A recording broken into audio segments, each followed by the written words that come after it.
अस्सलाम वालेकुम वरहमतुल्लाहि वबरकातुहू। दोस्तों, आज का ये वाला वीडियो बहुत ही ज़्यादा दिलचस्प है और बहुत ज़्यादा इंटरेस्टिंग होने वाला है।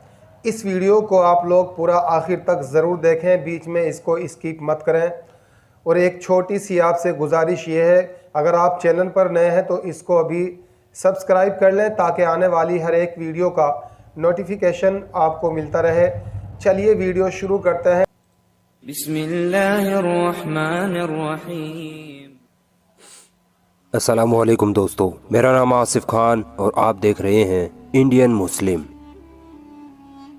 अनकरीब ही हम उनको जमीनों और आसमानों में और उनके जिस्मों में ऐसी ऐसी निशानियां दिखाएंगे कि हक जाहिर हो जाएगा। दोस्तों, इस दुनिया में और दुनिया के बाहर अंतरिक्ष में, यहाँ तक कि हमारे शरीर में जो कुछ हो रहा है, हर एक चीज अल्लाह का इतना बड़ा मौजज़ा है कि इंसानी अक्ल उसका तसव्वुर भी नहीं कर सकती। आज मैं आपको ऐसे साइंटिफिक फैक्ट्स बताने वाला हूँ जिन्हें सुनकर वो लोग जो खुदा को नहीं मानते उनको भी एक अल्लाह में यकीन हो जाएगा। बस ध्यान रहे, वीडियो शेयर किए बिना नहीं जाना है।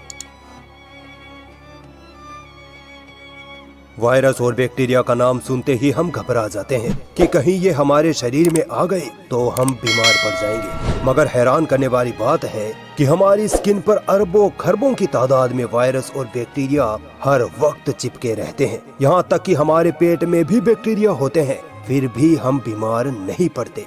आखिर किसने इन माइक्रोब्स को कह रखा है कि तुम्हें इंसानी शरीर को नुकसान नहीं पहुँचाना है? हमारा शरीर अपने इम्यून सिस्टम की मदद से बीमारी वाले वायरस और बैक्टीरियाज को खत्म कर देता है। अगर ये इम्यून सिस्टम ना होता तो आज एक भी इंसान, यहाँ तक कि जानवर भी जिंदा नहीं होते। आखिर कौन है जिसने हमारे शरीर में ऐसा सिस्टम बनाया? दोस्तों, हमारे पेट में खाना पचाने के लिए HCl नाम का एसिड पाया जाता है। ये एसिड इतना खतरनाक होता है कि हड्डी, दांत, यहाँ तक कि रेजर ब्लेड तक को गला सकता है। सोचिए, हमारे पेट में होने के बावजूद ये एसिड हमें नुकसान क्यों नहीं पहुंचा पाता? कौन है जिसने हमारे पेट में इतनी खतरनाक चीज को रखकर भी हमारी हिफाजत कर रहा है? आप इस बात पर गौर क्यों नहीं करते कि हम रोज कई तरह की चीजें खाते हैं? आखिर हमारा शरीर ये कैसे पता लगा लेता है कि कौन सी चीज शरीर के लिए फायदेमंद है और कौन सी नुकसानदेह?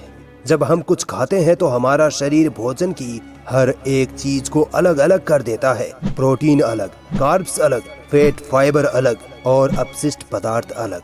जो चीज शरीर के लिए फायदेमंद है शरीर उसे रख लेता है और जो नुकसानदेह हो उसे मल के रूप में बाहर निकाल देता है। सोचो, इतना कॉम्प्लिकेटेड, इतना जबरदस्त सिस्टम क्या अपने आप बन गया? क्या इसका कंट्रोल करने वाला कोई नहीं? दोस्तों, इस बात पर गौर करिए कि हमारा खाना गले के जरिए शरीर में जाता है, पानी भी गले के जरिए जाता है, सांस भी गले से ही होकर जाती है। रास्ता एक होने के बावजूद कौन ये डिसाइड करता है कि खाना पेट में जाकर पचेगा, पानी किडनी में जाकर फिल्टर होगा और सांस फेफड़ों में जाएगी?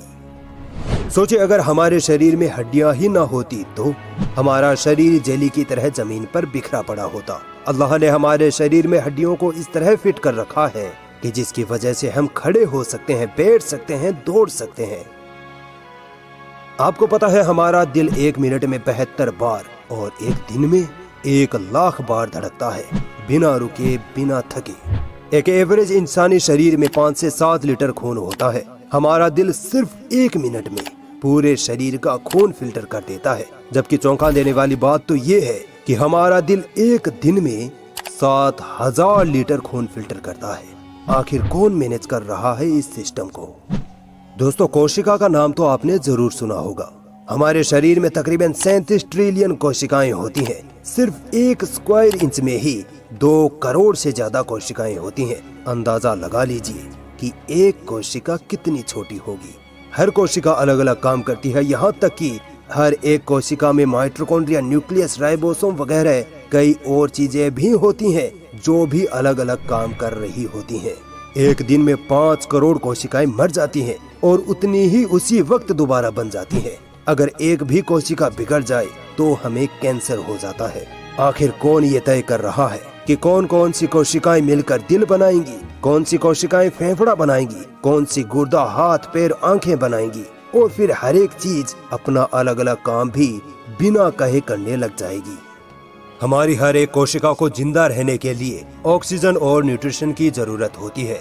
हम जब सांस लेते हैं तब ऑक्सीजन हमारे खून में मिक्स हो जाती है। खून में पाई जाने वाली 30 ट्रिलियन आरबीसी कोशिकाएं ऑक्सीजन को खून से अलग करती हैं और फिर शरीर की हर एक कोशिका तक पहुंचाने का काम करती है।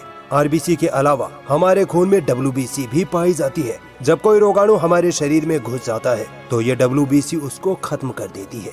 यही आरबीसी हमें चोट लगने पर घाव भरने में भी मदद करती है। खून में प्लेटलेट्स भी पाई जाती हैं। अगर अल्लाह ने प्लेटलेट्स ना बनाई होती तो चोट लगने पर हमारा खून कभी बहना बंद नहीं होता। बताओ कौन है जिसने आरबीसी, डब्ल्यूबीसी और प्लेटलेट्स को ये काम सौंप रखा है? अगर अब भी दिमाग नहीं खुला तो और सुनते जाइए। दोस्तों, क्या आपको पता है हमारे शरीर पर सबसे पतली स्किन हमारी आंखों की पलकों पर होती है। हम एक दिन में 28,000 बार पलकें झपकाते हैं। अगर इतनी बार किसी दूसरी जगह की स्किन को घिस दिया जाए तो वो स्किन फट जाएगी, मगर अल्लाह की कुदरत देखिए, हमारी पलकों को कोई नुकसान नहीं होता। हमारे मुंह में लार बनती है। अगर ये लार जरूरत से ज्यादा बन जाए तो हमारी जुबान फिसलने लगेगी और हम ढंग से बोल भी नहीं पाएंगे। और अगर यही लार जरूरत से कम बनने लगे तो हमारा मुंह अंदर से सूखकर फट जाएगा। अब बताओ कौन है जो हमारी लार की मात्रा को भी कंट्रोल किए हुए है? हमारे पूरे शरीर में इतनी सारी नसें पाई जाती हैं कि अगर सारी नसों को जोड़कर लंबा कर दिया जाए तो ये हमारी पृथ्वी के 4 चक्कर लगा सकती हैं। अल्लाह ने हमारी नसों का ऐसा जाल बनाया है कि ये ना तो एक दूसरे में उलझती हैं और ना इनमें से खून रिश्ता है। पूरी दुनिया के साइंटिस्ट मिलकर ऐसा सिस्टम नहीं बना सकते।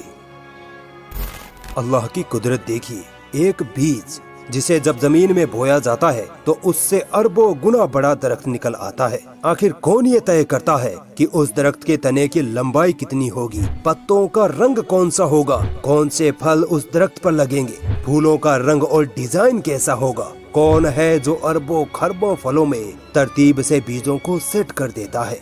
यकीनन अल्लाह के अलावा और कोई नहीं।